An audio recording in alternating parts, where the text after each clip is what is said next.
நாடா கொன்றா காடா கொன்றா அவளா கொன்றா மிசையா கொன்றா எவழி ஆடவர் நல்லை அவழி நல்லை வாழி நிலனை என்கிற உலகத்திலேயே இது போன்ற ஒரு சிறந்த வாழ்க்கை விழுமியத்தை சொன்னவர்கள் இல்லை எனலாம். அந்த வகையில் அவையினுடைய பாதத்தை தொட்டு இந்த அவையில் வீற்றிருக்கின்ற எல்லோருக்கும் என்னுடைய மனமார்ந்த வணக்கம். நான் உணவு இருந்தபோது சொல்லியிருந்தேன், இந்த அவையும் இந்த கல்லூரியும் ஏதோ முதல் முறை வந்தது போல அல்ல, ஏதோ ஒரு பல நாள் பழக்கத்தை போல ஒரு மிக சிறந்த விருந்தோம்பலாக குடும்பத்தாருடன் அமர்ந்து இருக்கின்ற ஒரு சூழலை தருகின்றது. இந்த அமர்வும் அப்படித்தான் இருக்கின்றது. அந்த வகையில் இந்த அமர்வு தலைவராக வீற்றிருக்கின்ற முனைவர் ராஜீவ் காந்தி ஐயா அவர்களுக்கு என்னுடைய நன்றி, வணக்கம். என்னுடைய தலைப்பு வாழும் குறிஞ்சி வழக்காறுகள். நண்பர்களே, என்னுடைய பார்வையில் வரலாற்றை விட வழக்காறுகள் பெரியது. ஏனென்றால் வரலாறு என்பது அந்தந்த காலகட்டத்தில் இருக்கின்ற யாரோ ஒருவரை திருப்திப்படுத்துவதற்காக எழுதப்பட்டதுதான். உங்களுக்கு எல்லாம் தெரியும், ஒரு வடிவேலுடைய படம் பார்த்திருப்பீங்க, வரலாறு முக்கிய அமைச்சரே அப்படின்பாரு. நீங்க பார்த்திருக்கலாம், அவருடைய கட்டுமஸ்தான உடம்பை வரைச்சிட்டு முகத்துல வந்து 23வது புலிகேசின்னு நினைக்கிறேன். அந்த வகையில வரலாறை விட வழக்காறுகள் வந்து மிகவும் அடிப்படையானவை. இந்த ஆய்வினுடைய களம் நீலகிரி மாவட்டம். நீலகிரி மாவட்டத்தில் இருக்கின்ற படகர்கள் என்கிற ஒரு சமூகம், அவங்க வந்து யுனெஸ்கோவால உலக பூர்வ குடிகளாக அங்கீகரிக்கப்பட்ட ஒரு தொன்மையான வாழ்க்கையை வாழ்கின்ற சமூகம். அந்த சமூகம் குறிஞ்சி நிலம் சார்ந்த வாழ்க்கையை வாழ்கின்ற சமூகம். அவர்களிடையே தொல் குறிஞ்சி வழக்காறுகள் இன்றைக்கும் எப்படி வழக்கில் உள்ளது, எவ்வாறு வழக்கில் உள்ளது என்பதுதான் இந்த ஆய்வினுடைய பொறுமை. இந்த ஆய்வினுடைய எல்லையாக உங்களுக்கு எல்லாம் தெரியும், குறிஞ்சி பாடுவதில் சிறந்தது கபிலர். அந்த கபிலருடைய குறிஞ்சி பாட்டு 10 பாட்டில் மிகவும் முக்கியமான ஒரு நூல், அடிப்படையான ஒரு நூல். அந்த குறிஞ்சி பாட்டில் இருக்கின்ற வழக்காறுகள் இன்றைக்கும் இந்த மக்களுடைய வாழ்வியலில் எப்படி இருக்கின்றது என்பதுதான் இந்த ஆய்வினுடைய அடிப்படை. அந்த வகையில் குறிஞ்சி பாட்டில் வருகின்ற ஒரு வரி, கன்று பயிர் குரல மன்று நிறை புகுதர என்கிற ஒரு வரி. இந்த வரியினுடைய விளக்கம், மேய்ச்சல் முடிந்து இல்லத்திற்கு திரும்புகின்ற அந்த மாடுகள், அந்த ஆணிரைகளை எதிர்பார்த்து காத்திருக்கின்ற கன்றுக்குட்டிகள். உங்களுக்கெல்லாம் தெரியும், கன்றுக்குட்டிகள் மேய்ச்சலுக்குரிய பருவம் வரும் வரை வீட்டில் வைத்து பேணுவதுண்டு. அந்த வகையிலே வீட்டில் வைத்து பேணுகின்ற அந்த கன்றுக்குட்டிகள் தன்னுடைய தாய்க்காக காத்திருக்கின்ற ஒரு நிலை, ஒரு சூழல் பல முல்லைத்திணை சார்ந்த பாடல்கள் பதிவு செய்திருக்கின்றன.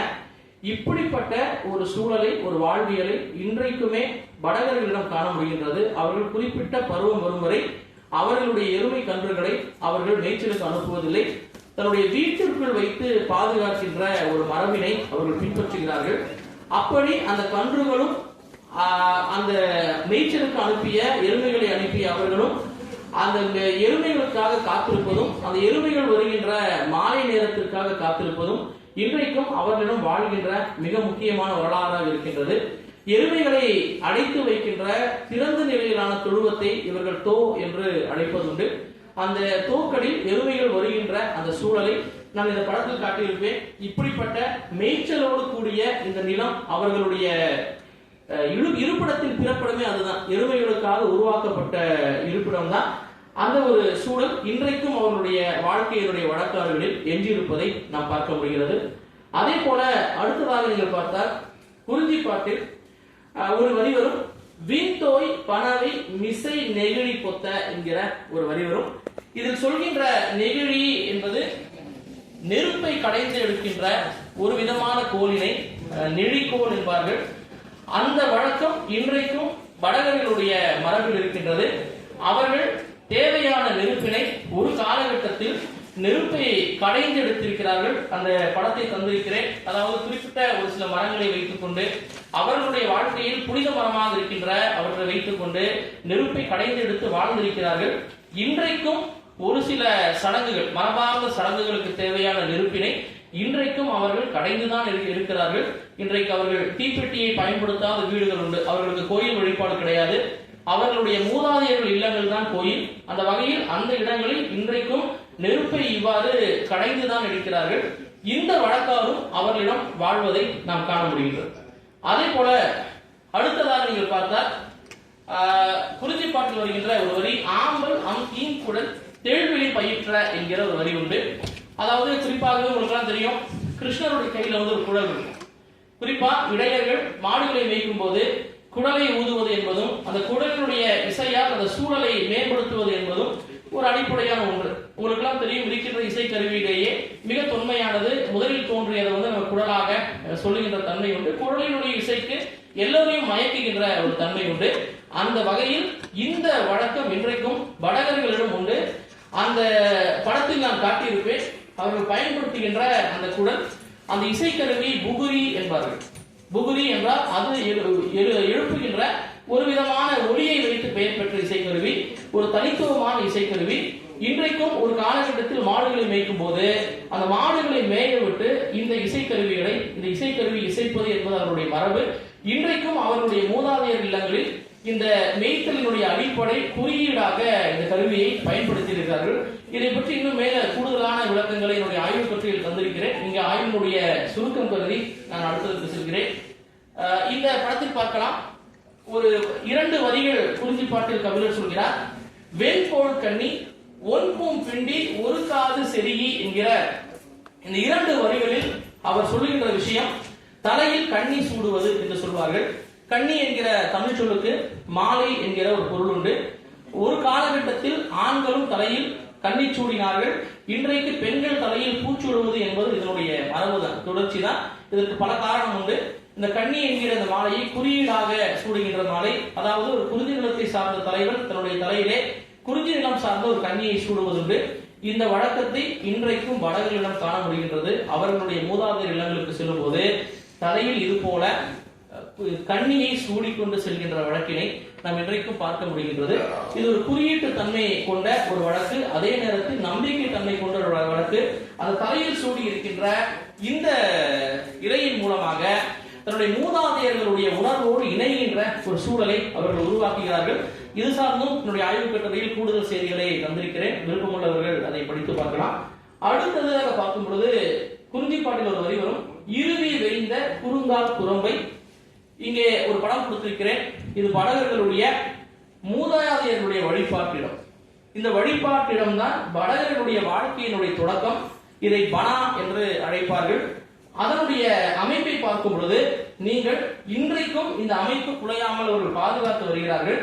அதனுடைய கூரையை ஒரு வகையான புற்களை கொண்டும் அவர்கள் விளைவிக்கின்ற தானியங்களினுடைய அறுத்த கதிர்களை கொண்டும் அவர்கள் அமைப்பதுண்டு. இந்த வழக்காரை இன்றைக்கும் அவர்கள் பேணி வருவதை நீங்கள் இங்கே பார்க்கலாம். இது சார்ந்த கூடுதல் தகவல்களையும் என்னுடைய கட்டுரையில் நீங்கள் மேலதிகமாக வாசிக்கலாம். அடுத்ததாக திருமணத்தை குறிக்கின்ற சங்கச்சொல் வதுவை என்கிற சொல்லால் குறிப்பதுண்டு. பல சொற்கள் உண்டு. வரைவு என்றாலும் திருமணம் தான். இந்த வதுவை என்கிற சொல் இன்றைக்கும் வடகர்களிடம் மதுவே என்கிற சொல்லாக இருக்கும். துறைத்தலைவருக்கு தெரியும், அவர் எங்களுடைய நீலகிரி மண்ணை சார்ந்தவர். அந்த வகையில் அவருக்கு இந்த வழக்குகள் தெரியும். ஆக இந்த மதுவே என்கிற இந்த வழக்காற்றிலே நீங்கள் பார்க்கும் பொழுது குறிஞ்சிப்பாட்டு பதிவு செய்யும், சாது அயர்ந்தன்ன விடா சொன்றி வருணருக்கு உரையா வளநகர் பொற்ப மலர திறந்த வாயில் பலருன பயின மொழிகிய நெய்களி அடிசில் வசையில் வான்தினை குறையோர் கடும்போடு விருந்து உன் எச்சிய மிச்சில் பெருந்தகை நீனோடு உண்டலும் குறைவது என்று சொல்லக்கூடிய திருமணத்திற்கான விருந்து முறை. குறிப்பாக சங்க இலக்கியத்தில் வருகின்ற 2 சொற்கள், ஒக்கல் என்கிற ஒரு வார்த்தை வரும், அதே போல நட்டா என்கிற ஒரு வார்த்தை வரும். அந்த 2 சொற்களும் அந்த உறவுகளுக்கான வழக்கமும் இன்றைக்கும் அந்த மக்களிடம் நீடுவதை நாம் பார்க்க முடிகின்றது. குறிஞ்சிப்பாட்டு எப்படி பதிவு செய்கின்றதோ அதே விதமான திருமணம். குறிப்பாக ஒரே ஒரு தகவலை சொல்கிறேன் நேரத்தினுடைய அருமை கருதி. அக்கவ குரத்தலையும் அத்தைய குறைய விடா என்று வடகர்களிடம் ஒரு முதுமொழி உண்டு. அவருடைய தாய்மொழியான வடக மொழியில் அக்கா அப்படின்னா தோலை நீ அறுத்தாலும் அத்தை என்பது சொந்தம். எப்படிப்பட்ட சொந்தம் என்றால் இரத்த சொந்தம். இரத்த சொந்தத்தை துண்டிக்காதே என்று அந்த முதுமொழி சொல்கின்றது. உறவினுடைய மேன்மையை சொல்கின்றது. அந்த வகையில் இந்த வழக்காரோடு அவருடைய வாழ்க்கை பெரிதும் பொருந்துவதை நாம் பார்க்க முடிகின்றது. அந்த வகையில் அடுத்ததாக நீங்கள் பார்த்தீர்களானால் குறிஞ்சிப்பாட்டில் வருகின்ற மீமிசை கடவுள் வாழ்த்தி கைதொழுது ஏமொரு வெற்றினம் வாய்மையின் தேற்றி ஆம் தீ தெள்நீர் குடித்தலின் என்கிற ஒரு வழக்காறு வருகின்றது. நண்பர்களை மிக அடிப்படையான ஒரு வழக்காறு. சங்க காலத்தில் குறிஞ்சி நிலத்தில் இருக்கின்ற ஒரு தலைவன் ஒரு தலைவி உறுதிப்பாடினை சொல்லும் போது, அதுல உறுதிப்பாடுன்னு நம்ம சத்தியம் பண்றோம்லங்க, அது போல உறுதிப்பாட்டினை சொல்லும் போது ஒரு வழக்கம் இருந்தது. அவர்கள் உறுதியை கொடுத்த பிறகு தூய அருவியினுடைய நீரை எடுத்து குடிப்பார்கள்.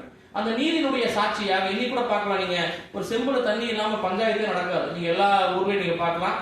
இப்படி ஒரு வழக்கு குறிஞ்சி திணை பதிவு செய்கின்றது. இந்த வழக்கு இன்றைக்கும் அவர்களிடம் உண்டு. குறிப்பாக ஒரே ஒரு தகவலை மட்டும் சொல்கிறேன். அவர்களுடைய இறப்பு சடங்கிலே யார் இருந்தாலும், குறிப்பாக பெண்கள் இறந்து விட்டால் அந்த பெண்ணினுடைய வீட்டார் வரும் வரை அந்த இறப்பு சடங்கை நிகழ்த்துவதில்லை. அவர்கள் வந்து இறந்த பிணத்தை சோதித்து இயற்கை முறையில் நடந்த இந்த இழப்பு தான் என்பதை உறுதி செய்த பிறகு அந்த இறப்பு சடங்கை நிகழ்த்துவார்கள். அதனுடைய அடிப்படையாக அந்த பெண் வீட்டினுடைய முக்கியமான நபர்கள், குறிப்பாக தாய் மாமன் முறையில் இருக்கின்ற நபர்களை வீட்டுக்கு அழைத்து சென்று அருவி நீரை கொண்டு வந்து அந்த நீரை உள்ளங்கையில் எடுத்து அதை குடித்து உறுதி கொடுத்த பிறகுதான் அந்த சடங்கை செய்வார்கள். அதே போல திருமணத்திலும் பிற நிலையிலும் இந்த சடங்கை பார்க்க முடிகின்றது. அந்த வகையில் இந்த சடங்கும் இவர்களிடம் நீள்வதை இங்கே பார்க்க முடிகின்றது. இன்னும் கூடுதல் தகவலை என்னுடைய கட்டுரையில் தந்திருக்கிறேன். அந்த வகையில் இந்த குறிப்பிட்ட 7 வழக்காறுகள், குறிஞ்சிப்பாட்டில் சொல்லுகின்ற வழக்காறுகள் இன்றைக்கும் அவர்களுடைய வாழ்க்கையில் உண்டு என்கிற இந்த முடிவை சொல்லி உங்களுக்கு ஒரு வேண்டுகோள். ஏனென்றால் இந்த வழக்காறுகள் நம்மிடமிருந்து தொலைந்து போனால் நம்முடைய பண்பாட்டை நாம் இழப்போம். எப்படி மொழியினுடைய பயன்பாடு குறையும் போது ஒரு மொழி அழிகின்றதோ, வழக்காற்றினுடைய பயன்பாடு குறையும் போது பண்பாடு அழியும். ஆகவே இங்கு இருக்கின்ற இளைய தலைவருக்கு என்னுடைய வேண்டுகோள், தயவு செய்து உங்களுடைய சடங்குகளில் இருக்கின்ற வழக்காறுகளை, இன்றைக்கு மிகவும் எளிய காரியம், எல்லாருடைய கையிலையும் செல்போன் இருக்கு, அது நடக்கும் போது பதிவு செய்ய வேண்டும் என்கிற ஒரு வேண்டுகோளையும், இந்த எஸ்டிசி கல்லூரிக்கு என்னுடைய ஒரு வேண்டுகோள், இந்த ஆய்வு கோவையாக இருக்கின்ற இந்த கட்டுரைகளை நீங்கள் இணையத்தில் பதிவேற்ற வேண்டும். யார் தேடினாலும் இந்த கட்டுரைகளை படிக்கின்ற ஒரு வாய்ப்பை ஏற்படுத்தி தர வேண்டும் என்கிற வேண்டுகோளையும் தந்து, இந்த நல்ல ஒரு வாய்ப்பை தந்த அத்தனை பேருக்கும் என்னுடைய நன்றியை கூறி அமைகிறேன். நன்றி, வணக்கம்.